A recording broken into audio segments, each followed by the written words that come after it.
Câmara de Vereadores de Balneário Camboriú. TV e Rádio Câmara. Vai Dar Política. Olá, ouvintes da Rádio Câmara BC, esse é o podcast Vai Dar Política, o podcast dos vereadores mirins de Balneário Camboriú. E o tema do nosso programa de hoje é o combate à exploração e abuso sexual infantil. E para essa conversa estamos recebendo a psicóloga Bruna Gonçalves. Seja bem-vinda, Bruna. Olá, agradeço o convite. E também os nossos parlamentares mirins, vou deixar que vocês se apresentem. Oi, gente, tudo bem? Eu sou o Richard, do Senha Educacional, professor Armando César Guislandi. Oi, gente, tudo bem? Eu sou Maria Clara, eu sou do Alfredo Domingos da Silva. Estamos no mês Maio Laranja.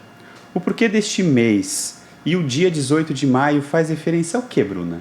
O mês de maio ele é um mês que a gente utiliza, para trabalhar e sensibilizar a sociedade para o compromisso de proteger as crianças e os adolescentes. O dia 18 de maio é o dia nacional aí de combate, como tu mesmo citou, e essa data ela foi escolhida em homenagem, na verdade, em alusão a um crime que aconteceu no dia 18 de maio de 1973, onde uma menina de 8 anos foi aí sequestrada por alguns jovens e acabou sendo vítima de abuso sexual e falecendo.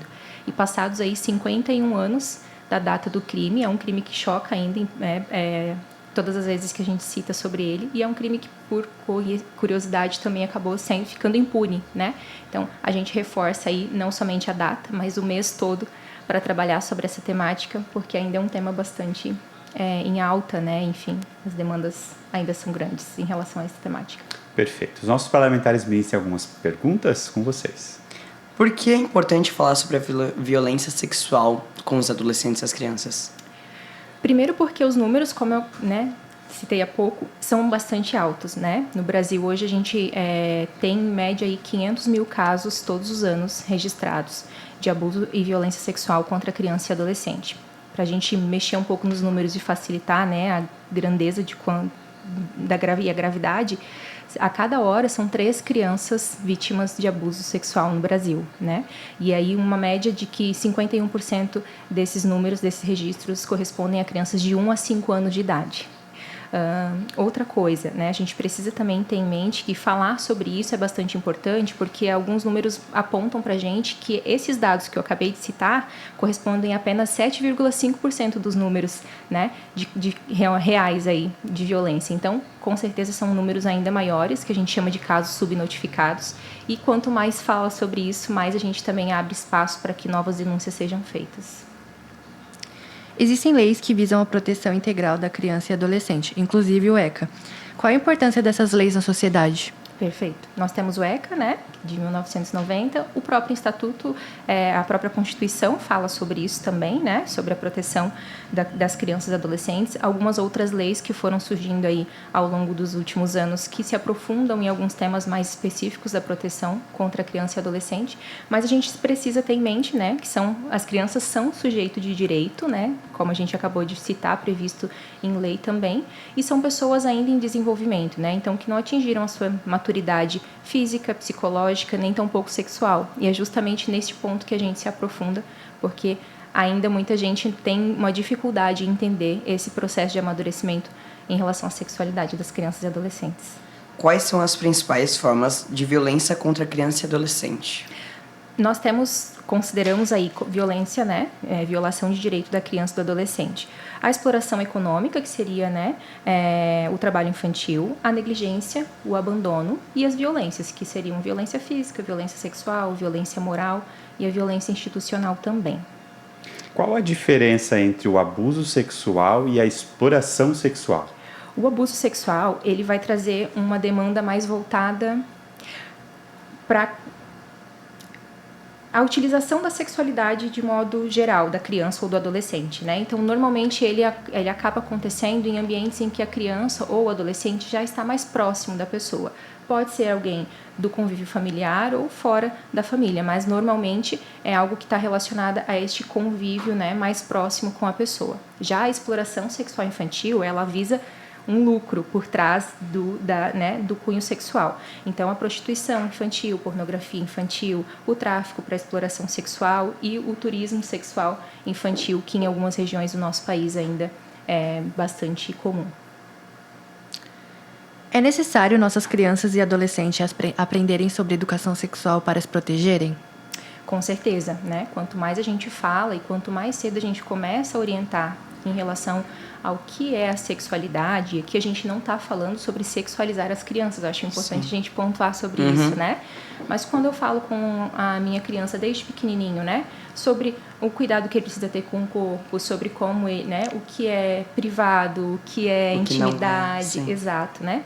As regiões que é natural que a gente possa tocar, né? Enfim, o braço, ok, a mão, ok, mas que a boca é uma região que, embora não seja íntima, é privada. Então, saber começar a diferenciar isso com os pequenos e falar sobre isso desde cedo naturaliza e abre um espaço para que quando a criança, né, caso aconteça de ser vítima da violência, ela também tenha confiança de chegar nos pais e conversar sobre, né? Então, muitas vezes os pais tentam aí falar sobre isso só quando acham que a criança está preparada, e sim, para alguns temas, né? A gente tem que entender que a fase da vida ainda não está de acordo, mas já é possível a gente trabalhar com prevenção desde cedo. Inclusive o Richard, né, Richard? Tu fez na última... Fiz uma indicação sobre educação sexual nas escolas. Parabéns, Richard, muito importante. E, infelizmente, isso é um tabu, né? Nas escolas, na sociedade. sobre isso. As pessoas confundem questões religiosas também, mas ver que isso é muito importante para a proteção das próprias crianças, né? Com certeza. Hoje em dia tem gente até que acha que as pessoas estudarem sobre educação sexual acaba sendo que a gente vai estimular as crianças a quererem fazer o ato, sendo que é algo totalmente, tipo, ao contrário, a gente só vai estar ensinando elas a se protegerem. Como se prevenir, como cuidar de si, do próprio corpo. Então é uma coisa muito importante, eu acredito. Tanto que eu fiz indicações, espero que dê tudo certo. Parabéns, vou ficar torcendo também. E é realmente importante da gente falar e aproveitar o próprio mês de maio para falar sobre isso, porque os próprios adultos têm, como vocês citaram, né, são tabus. Então, quanto mais a gente fala, mais a gente vai quebrando isso, desmistificando, e mais fácil fica para que essas informações cheguem quanto antes para as nossas crianças também. O que nós, enquanto comunidade, temos que ver e podemos fazer em relação a esse tema? A gente tem tudo a ver com esse tema. A própria Constituição fala, né, que é responsabilidade da comunidade, da sociedade, fazer a proteção, né, global, geral das crianças e dos adolescentes. E como a gente estava citando aqui, quanto mais a gente tem conhecimento, quanto mais informação a gente tem, mais fácil é para que a gente observe, para que a gente veja sinais, porque a gente também precisa falar, né, que as crianças dão sinais, os próprios abusadores também dão, embora a gente tenha muita dificuldade, às vezes, né, de fazer essas leituras, mas quanto mais conhecimento a gente tem e a gente divulga isso enquanto sociedade, mais a gente tem possibilidade de criar políticas novas públicas, né, de também observar, fazer as denúncias e proteger cada vez mais nossas crianças. O que fazer em caso de suspeitar ou descobrir a violência contra a criança ou adolescente? Isso é bastante importante a gente pontuar, porque se houver uma suspeita, já existe uma indicação, né, de que seja feita uma denúncia. Então, a gente precisa, primeiro, buscar conhecimento, né, sobre o que é a educação sexual, como a gente estava falando, entender o quanto a gente pode, como fazer isso de acordo com cada faixa etária, conhecer a realidade, né, do nosso país com relação a esse problema, como a gente está citando aqui, são números muito altos, né? São casos extremamente graves. Eu acabo tendo oportunidade de ter contato direto, né? Através do meu trabalho, com crianças que são vítimas de violência sexual. Os números realmente são gritantes e a importância da gente falar sobre isso e conhecer sobre, justamente para que a gente possa levar mais informação e também levar a prevenção para os nossos filhos, nossos vizinhos, nossos alunos nas escolas, né? Sim. Cobrar políticas públicas que sejam mais específicas para essa temática, né? E também fazer as denúncias quando houver suspeita, né? Não é necessário que a gente tenha certeza. É melhor a gente garantir uma investigação do que a gente omitir, né, o socorro a uma vítima da violência. Bruna, como que funciona o acolhimento, principalmente aqui na nossa cidade? Quais são os órgãos que cuidam, as entidades que trabalham no PAS? Explica um pouquinho para a gente como funciona todo esse processo, essa rede, né? Perfeito. principal porta, né, que a gente fala quando a gente vai falar sobre o direito da criança e do adolescente são os conselhos tutelares, né? Então, em todos os municípios estão presentes. Aqui em Balneário a gente tem, além do conselho tutelar e em outros municípios também, né, o próprio CREAS, que também trabalha com esse tipo de violação de direito. A gente já tem a Associação Pais, que faz, né, o acolhimento e o atendimento psicológico para criança e adolescente em situação de vulnerabilidade. Então, não somente os casos de abuso, mas outras demandas também. Hoje a gente também tem a Proteção Global, que na Secretaria, né, pertence à Secretaria da Inclusão Social, na Casa da Família. Lá também é feito o acolhimento. Através de lá que acontece também, né, as escutas especializadas. Eu acho que vocês fizeram recentemente um podcast falando sobre isso, né, com a Josi. É muito bacana também esse processo. E lá na instituição a gente acaba fazendo a escuta, que aí é algo mais direcionado não somente para essa demanda, mas inclusive para os casos de abuso sexual. E eu queria envolver agora um pouquinho os parlamentares mesmos. Vocês já vivenciaram, souberam de algum tipo de abuso sofrido por alguns amigos ou familiares? Porque, infelizmente, isso é muito velado, né, na sociedade, na comunidade, mas a gente acaba sabendo, né, infelizmente, até muitas vezes próximos da gente. Na escola, você já obviamente não precisa falar do caso especificamente, mas vocês já presenciaram algo nesse sentido?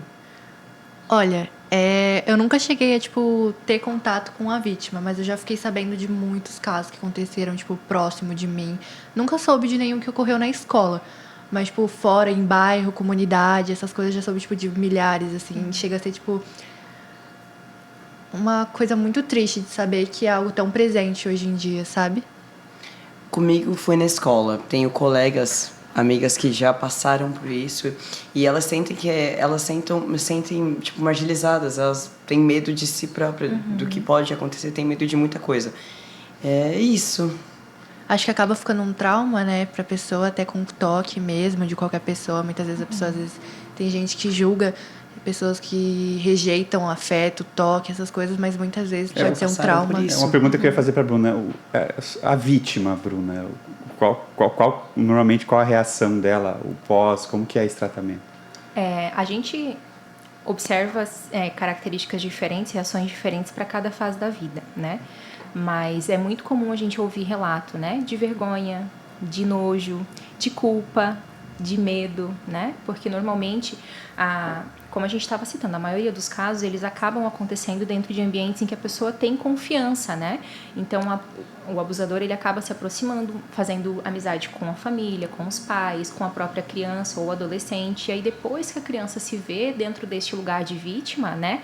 Ela acaba se considerando culpada, porque acha que fez alguma coisa de errado, alguma coisa que atraiu o olhar, né, maldoso, digamos assim, dessa pessoa. Muitas vezes existe esse tom de ameaça, né, se você contar algo, eu vou fazer algo com seu pai, com sua mãe. Então, esses normalmente são os principais sintomas que a gente percebe, as principais características, né, e muitas vezes é o que faz com que as vítimas demorem para falar sobre isso, né. O medo de que aconteça algo consigo, com alguém da família, a vergonha, o medo, a culpa. E, de novo, voltando a falar, né, da importância sobre isso, porque realmente a gente acaba pegando casos em que isso é reforçado pela família, né? Porque você demorou para me contar, porque você fez. Muitas vezes sim, colocado uma culpa sobre essa criança, né? A roupa que você estava vestindo, o que você fez, enfim. Uma pressão para... Exato. Intimidar. E aí, então, a criança se fecha cada vez mais, né? O adolescente, principalmente, nessa fase da vida, se fecha cada vez mais, não quer falar sobre isso. Isso vai gerando muitas demandas que, sim, são carregadas para o restante da vida, se não forem trabalhadas com bastante cuidado. Você sabe da existência de alguma campanha de combate a esse abuso em Balneário Camboriú? Então, algumas instituições, assim como nós, como a Associação Pais, faz todos os anos trabalhos dentro deste mês, né, do Maio Laranja, mas existe uma campanha nacional chamada Faz Bonito. Então, normalmente a gente usa o nome da cidade, por exemplo, a gente tem aqui, nossa cidade vizinha, Itapema Faz Bonito, né?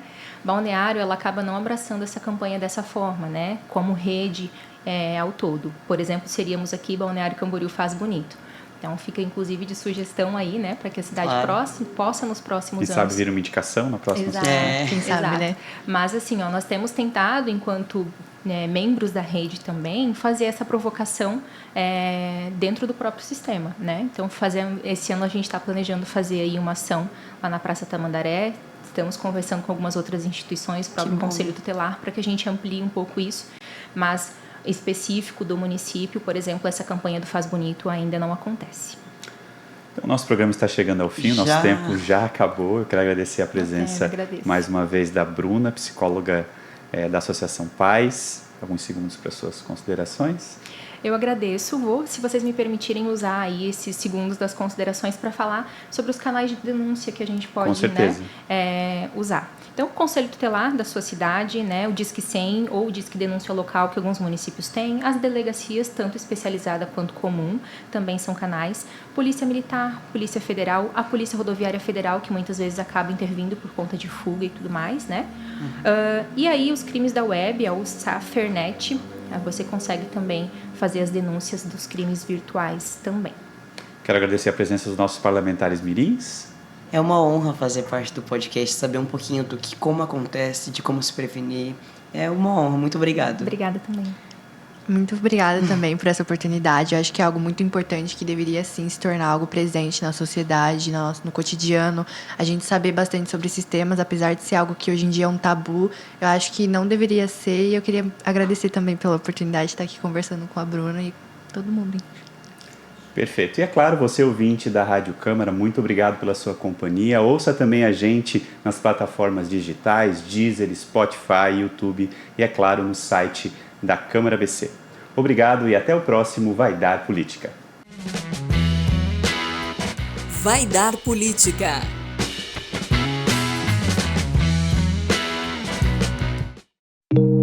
Câmara de Vereadores de Balneário Camboriú. TV e Rádio Câmara.